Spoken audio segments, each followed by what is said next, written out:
C'est un travail super cool qu'il fait pour la bière au Québec, l'histoire de la bière en général, pour nous éduquer tous et chacun. Fait que c'est déjà un honneur pour moi d'être avec lui, de voir toute votre gang ici aujourd'hui. C'est vraiment merci d'avoir été interagi. Merci à toi. Let's go!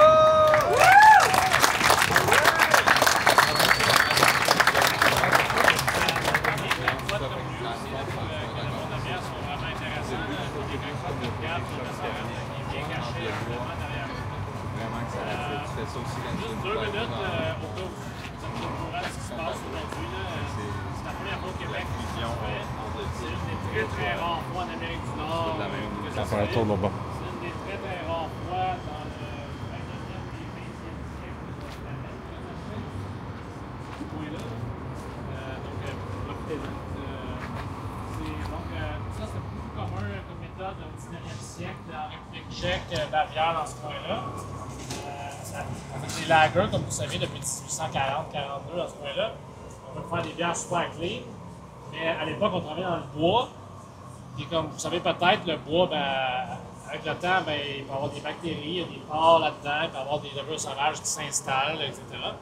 Donc, une façon de traiter le bois à l'époque, surtout en République tchèque, c'est de faire ça du pitch lining, donc de recouvrir l'intérieur de la barrique de bois d'un époxy naturel, si on veut. À l'époque, l'époxy naturel, c'était un goudron de pain. Le mot pitch en anglais, c'est goudron de pain. Il y a d'autres termes aussi.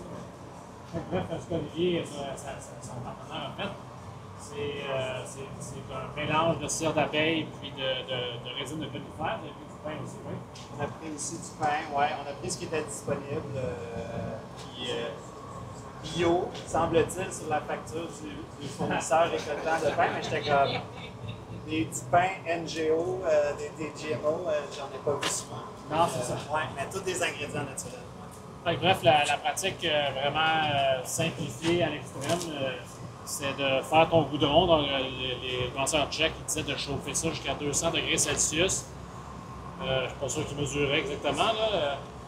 Mais bref, près de 200 degrés Celsius, le but c'est de faire évaporer les aromates, les huiles finalement aromatiques du pain, là, pour que ça sente le conifère à plein nez. Puis après ça, de refroidir. Puis après ça, on insère ça dans la barrique qui a été préalablement nettoyée. Le but c'est de rouler la barrique, c'est ça qui est difficile avec des foudres comme ça. Là. Rouler la barrique pour que, ça soit, que l'époxy naturel, le goudron, soit vraiment répandu partout.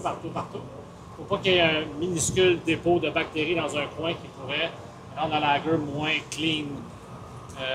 Donc c'est ça que là, on va voir ça dans quelques instants, là, comment ils vont s'arranger pour rouler ce mastodonte. Mais essentiellement, le processus, c'est ça, c'est de faire une lager clean.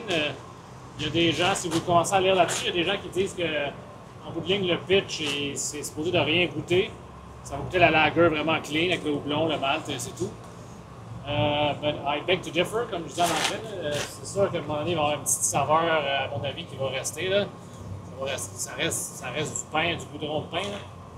Il va rester à des gens comme Gab de faire l'assemblage approprié, puis ça ne coûte pas la résine tant que ça.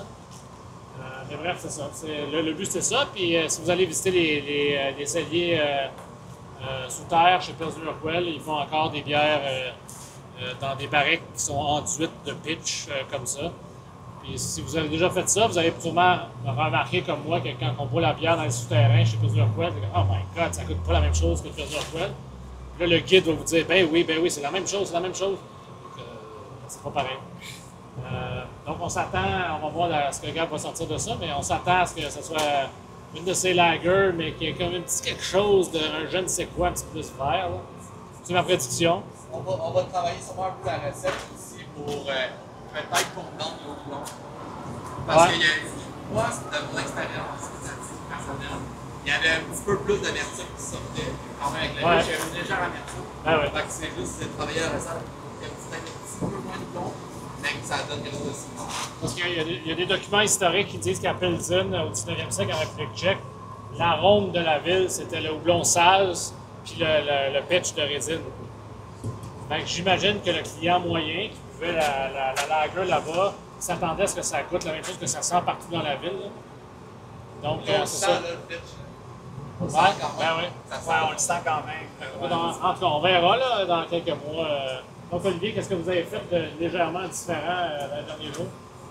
Ben, pour commencer, le pitch, en fait, juste pour commencer, parce qu'il n'y a pas juste moi là-dedans, il y a Mathieu Couillard, qui est mon partenaire, qui est partenaire aussi de la tonnellerie Moreau, qui est arrivé juste après que j'ai enregistré Tonnerie Moreau. Fait qu'on n'a pas rajouté Couillard, mais éventuellement et potentiellement, ça reste en ce moment Moreau-Couillard, l'essentiel de la tonnerie. Fait que c'est Mathieu ici. Dans les lectures nous on a faites, on a regardé justement pas mal tout ce qui se trouvait, surtout en ligne, là, je te dirais. Puis on a entretenu une bonne discussion aussi entre moi et Luc Fontaine de Gatsby, à savoir ce que lui aussi a été chercher chez Urquell. Nous, on a pris des ingrédients qui étaient disponibles en volume, fait que c'est pincé la veille. On a passé à peu près 6 heures en ébullition hier. Ben, ébullition, il n'y a pas d'eau, là, fait que c'est chauffé. Justement, pour éliminer la résine, on a appris beaucoup. C'est très empirique. Au début, on se créerait dans Jurassic Park là, avec le maringouin. Là, la résine est orangée, tout ça. Après ça, ça se transforme plus en goudron noir. Puis là, il y a beaucoup de fumée blanche qui s'évapore, qui sort de solution. Puis on le sent que les arômes de pain se transforment. On le sent que ça devient plus un pitch qui se neutralise. Là, ce qu'on a fait aujourd'hui, on a, comme vous avez vu, on a enlevé la porte, fait qu'on enlève tout ce qui va rentrer en contact avec l'inox. À Urquell, c'est des foudres 10 tonneaux, style, c'est un fût qui est double tronconique. Ça ici, c'est un fût qui est tronconique. Fait qu'on n'a pas le luxe de pouvoir se balancer comme un bateau avec un tonneau comme ceux-là. Fait qu'on, c'est sûr, effectivement, c'est une autre espèce de chorégraphie qu'on a dû mettre en place avec Messorel, Mathieu, tout ça. Ce que vous allez voir aussi, là, c'est pas techniquement custom, parce qu'à Urquell, historiquement, ils ont une grande place, un peu comme ici, et ils font carrément, le tonneau est dépourvu d'inox à grandeur, puis ça s'en va dans une cape froide, mais ils vont carrément le lancer puis le contrôler pendant qu'il se balance pour que le pitch aille partout. Moi, ce que je fais, c'est qu'on adapte les mouvements, on prévisualise les mouvements pour que le pitch chaud soit capable de recouvrir toute la surface. Aujourd'hui, on va recouvrir toute la surface, sauf l'inox ici. Il va clairement y en avoir. Ça ne va pas être découpé au rasoir, ça va être un peu cochon, comme on dit. Mais l'idée, c'est que toute la surface de bois soit recouverte de pitch.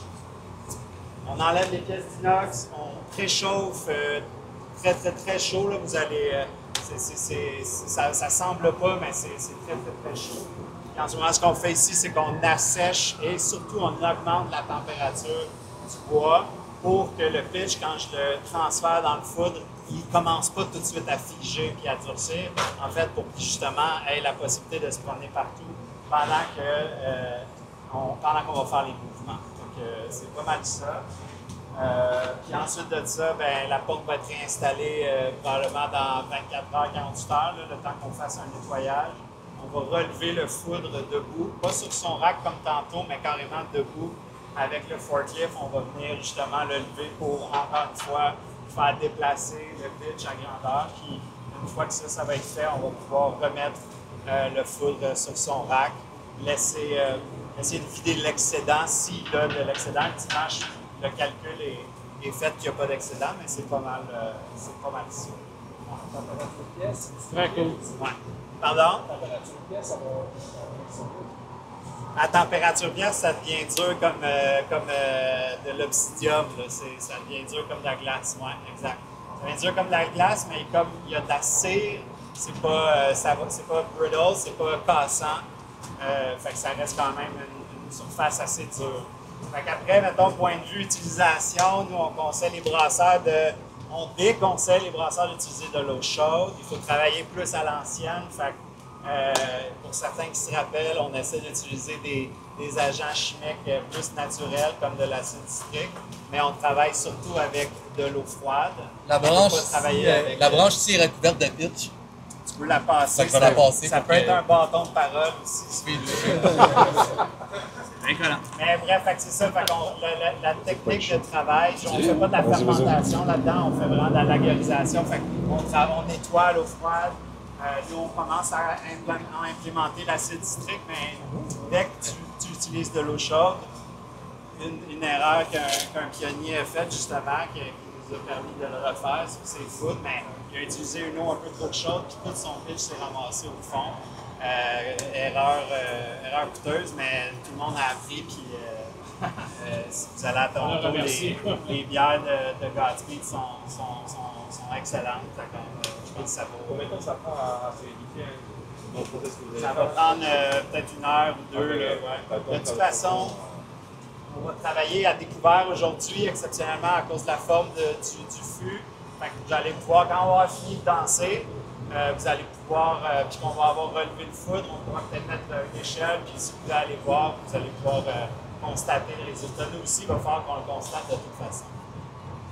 À quel point est-ce que la recette ressemble aux recettes d'origine ou comment vous avez trouvé finalement votre recette? C'est une super bonne question. Je te dirais un peu comme en tonnellerie. Les gens disent, y a-tu juste le chêne qu'on utilise en tonnellerie? Ben, ça fait énormément d'années que c'est très empirique comme travail. On a vu des recettes à gauche et à droite avec différents arbres, des résines différentes, des cires. On a vu de la paraffine, on a vu de la cire, on a vu de la cire d'abeille.